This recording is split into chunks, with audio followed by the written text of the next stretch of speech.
Hello and welcome to all. Myself Ravinder Punya this side. I welcome to you all in my YouTube channel Step to Success with Ravinder Punya. Students, we are studying here today the electrochemistry chapter of class 12th. We have already learnt about the electrolytes and how electrolytes conduct electricity. So today's topic is the variation of conductance, conductivity, equivalent conductivity, molar conductivity with dilution. Students, आप सबको पता है कि जो electrolyte है वो किस तरह से इलेक्ट्रिसिटी जो है वो कंडक्ट करता है. फिर भी मैं आप सबके लिए बता दूं कि जो भी इलेक्ट्रोलाइट है वो आयंस के अंदर डिसोसिएट होकर और फिर इलेक्ट्रिसिटी जो है वो कंडक्ट करता है. ओके, नाउ अब हम देखते हैं कि किस तरह से डायल्यूशन के इफेक्ट डालता है. डायल्यूशन का मतलब ये होता है कि कितना वाटर हम उसके अंदर एडअप कर रहे हैं, वाटर हम कितना मिक्सअप कर रहे हैं, वाटर मिक्सअप करने से उसके ऊपर अंदर क्या असर पड़ रहा है, वो सब चीज़ें हम यहाँ पर जानेंगे. तो हम जानते हैं सबसे पहले कंडक्टेंस. तो कंडक्टेंस के बारे में हम देखते हैं. कंडक्टेंस इंक्रीज करता है डायल्यूशन के साथ. कंडक्टेंस जो है किसी भी सब्सटेंस का, किसी भी इलेक्ट्रोलाइट का, वो है इंक्रीज कर रहा है डायल्यूशन के साथ. ऐसा इसलिए होता है क्योंकि जो डिसोसिएशन है, डिसोसिएशन उसके अंदर आयंस का वो इंक्रीज कर जाता है वीक इलेक्ट्रोलाइट के अंदर, और जो इंटर आयनिक अट्रैक्शन है वो भी क्या करते हैं, डिक्रीज करती है स्ट्रॉन्ग के अंदर. That means strong electrolyte, weak electrolyte के अंदर जैसे जैसे हम डायल्यूशन को इंक्रीज करते हैं तो जो कंडक्टेंस है वो क्या करता है, इंक्रीज करता है.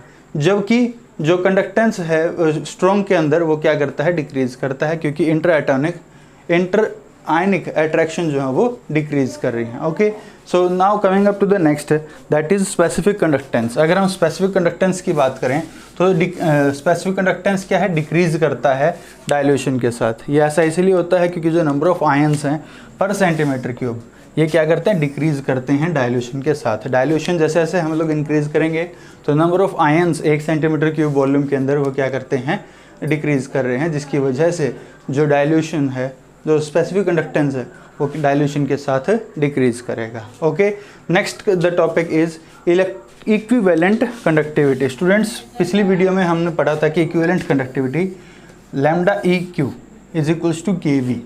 के क्या है, के एक कांस्टेंट था, और वी क्या है, V was the volume of the dilution. तो डायल्यूशन के साथ है, जैसे जैसे डायल्यूशन विद डायल्यूशन जो के की वैल्यू है वो डिक्रीज़ करती है और वी की जो वैल्यू है वो कंटिन्यूस इंक्रीज़ करती है. क्यों करती है, क्योंकि वॉल्यूम इलेक्ट्रोलाइट की ऐसे से इंक्रीज़ करेगी जितना हम पानी उसके अंदर डाल देंगे. तो पानी के डालने से वॉल्यूम इंक्रीज़ करेगी, लेकिन जो कंडक्टिविटी है उसकी, वो कंडक्टिविटी जो है वो एकदम से डिक्रीज़ कर जाएगी, जिसके ओवरऑल अगर हम इफेक्ट देखें तो लैम्डा इक्विवेलेंट जो होता है वो इंक्रीज़ करता है डायल्यूशन के साथ.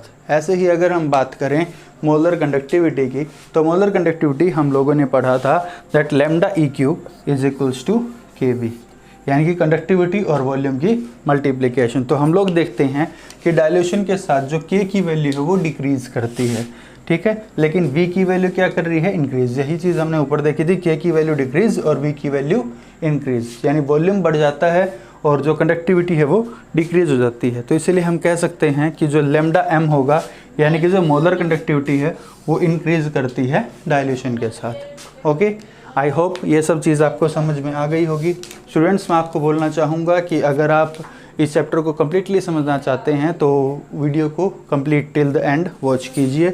साथ में अगर हम नेक्स्ट टॉपिक की तरफ जाएं तो नेक्स्ट टॉपिक है हमारा variation of molar conductivity with concentration. Students, हमने ये मोलर कंडक्टिविटी वगैरह यहाँ पर पढ़ा था, ये किसके अकॉर्डिंग पढ़ा था, डायल्यूशन के अकॉर्डिंग.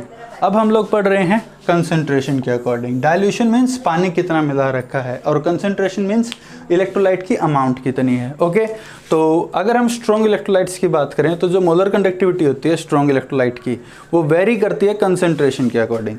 और कंसंट्रेशन में एक देबे-हकल-ओंसगर इक्वेशन है जिसके अकॉर्डिंग हम लोग इसको डिफाइन करते हैं. So the equation is lambda M C is equals to lambda M naught minus A under root C. तो ये लैम्डा CM ये क्या है, ये है मोलर कंडक्टिविटी है किसी भी डिफाइंड कंसंट्रेशन ऑफ इलेक्ट्रोलाइट के ऊपर, ठीक है। और लैम्डा m0 या फिर लैम्डा m इन्फिनिटी ये था इनफाइनाइट डाइल्यूशन या जीरो डाइल्यूशन के ऊपर हम लोग उसकी मोलर कंडक्टिविटी कितनी कैलकुलेट कर रहे हैं। A stands for the constant and C is the concentration of the electrolyte. तो हम लोग यहाँ देखते हैं कि अगर स्मॉल इंक्रीज होता है कंडक्शन के अंदर, if there is small increase in the conductance with dilution, conductance के अंदर थोड़ा सा इंक्रीज होता है डाइल्यूशन के से, क्योंकि जो लो कंसंट्रेशन है इसके रिस्पेक्ट में, और जैसे जैसे कंसंट्रेशन मैक्सिमम की तरफ जाती है और फर्दर जो डिसोसिएशन है वो नहीं हो पाता, इसीलिए नंबर ऑफ आयंस जो हैं वो कांस्टेंट रहते हैं डाइल्यूशन के उसमें, लेकिन जो कंडक्टेंस है वो क्या करता है, इंक्रीज करता है, क्योंकि जो इंटर आयनिक इंटरेक्शन है वो डिक्रीज कर रही है।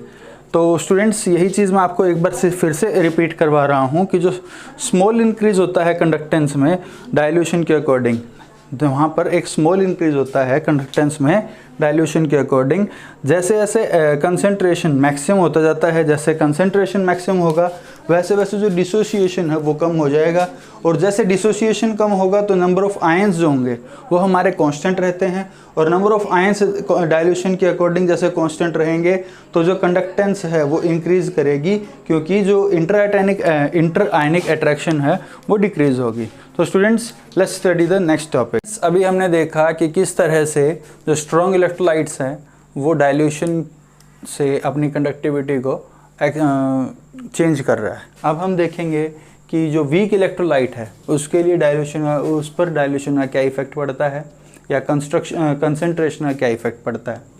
सो स्टूडेंट्स हम लोग देखते हैं कि वीक इलेक्ट्रोलाइट जो है, जैसे वो वीक इलेक्ट्रोलाइट जो है बहुत कम एक्सटेंट में डिसोसिएट हो पाते हैं। वीक इलेक्ट्रोलाइट और स्ट्रॉन्ग इलेक्ट्रोलाइट के बारे में हम लोग पहले ही बात कर चुके हैं। जो स्ट्रॉन्ग इलेक्ट्रोलाइट हैं वो कम्प्लीटली डिसोसिएट हो जाते हैं जब भी हम उनको एक्वस या डाइल्यूट सॉल्यूशन के अंदर लेते हैं, जबकि जो वीक इलेक्ट्रोलाइट हैं वो कम्प्लीटली डिसोसिएट नहीं हो पाते। तो इसलिए हम कह सकते हैं कि जो वीक इलेक्ट्रोलाइट्स हैं वो डिसोसिएट होते हैं लेस एक्सटेंट तक, अगर हम कंपेयर करें उनको स्ट्रॉन्ग इलेक्ट्रोलाइट के कंपैरिजन में। ओके, सो देयरफॉर जो कंडक्टेंस होगी वीक इलेक्ट्रोलाइट की that is much lower than the strong electrolyte at the same concentration. Same concentration पर वीक इलेक्ट्रोलाइट्स की जो कंसंट्रेशन होगी that will be low. But अगर डाइल्यूशन है, विद डाइल्यूशन, तो जो उनकी कंडक्टिविटी होगी वो लार्ज होगी। There will be large conductivity in dilution. Dilution के दौरान उनकी कंडक्टिविटी ज़्यादा होगी, क्योंकि जितनी ज़्यादा डाइल्यूशन होगी उतने ही ज़्यादा डिसोसिएशन इंक्रीज करेगी। अगर डिसोसिएशन इंक्रीज करेगी that means the number of ions in the solution will increase. अगर जितने ज़्यादा आयंस होंगे उसी के अकॉर्डिंग जो उसकी कंडक्टिविटी है वो इंक्रीज करेगी। As like we see here, यहाँ पर हम लोग देख रहे हैं कि KCl एक स्ट्रॉन्ग इलेक्ट्रोलाइट है जिसको हम देख रहे हैं कि एक बिल्कुल स्ट्रेट लाइन कर्व आ रहा है और वो कुछ टाइम बाद वो फ्लैटन हो रहा है। जबकि अगर हम वीक इलेक्ट्रोलाइट की बात करें, ये जो कर्व आप देख रहे हैं ये वीक इलेक्ट्रोलाइट के लिए है, और वीक इलेक्ट्रोलाइट की जैसे जैसे कंसंट्रेशन इंक्रीज कर रही है जो मोलर कंडक्टिविटी है दैट इज डिक्रीजिंग। ओके, तो हम यहाँ पर कह सकते हैं कि जो लैम्डा m है यानी मोलर कंडक्टिविटी है वो स्ट्रॉन्ग इलेक्ट्रोलाइट के लिए कैलकुलेट की जा सकती है, बिकॉज क्योंकि जो ग्राफ है वो कैसा है, स्ट्रेट लाइन है। ठीक है, ग्राफ इज लीनियर और you can say straight line है, और हम उसको एक्स्ट्रा प्लॉट कर सकते हैं लैम्डा नॉट तक यानी जीरो कंसंट्रेशन तक। At this point the concentration will be zero. लेकिन अगर हम बात करें लैम्डा नॉट किसके लिए, वीक इलेक्ट्रोलाइट के लिए, तो ये हम कैलकुलेट नहीं कर सकते। क्यों? क्योंकि जो ग्राफ है वो स्लीपी ग्राफ है।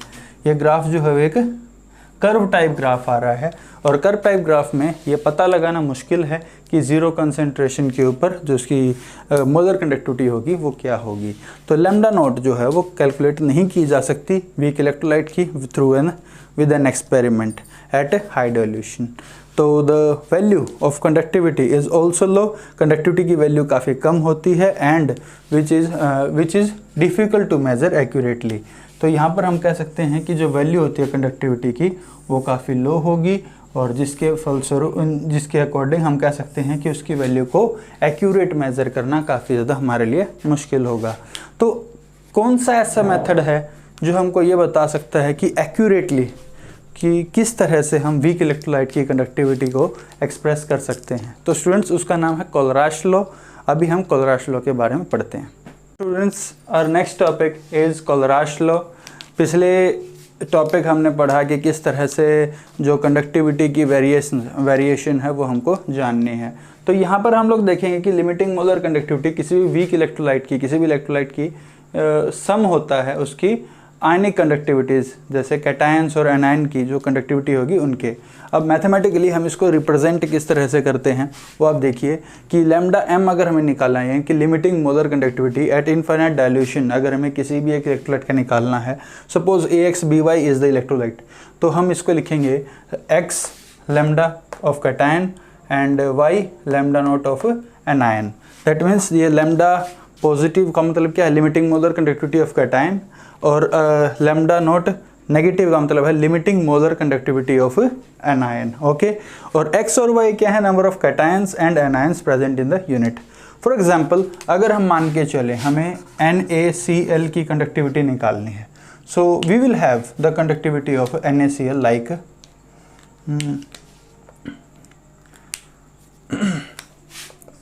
molar conductivity of NaCl is equals to molar conductivity of sodium positive plus molar conductivity of chlorine negative.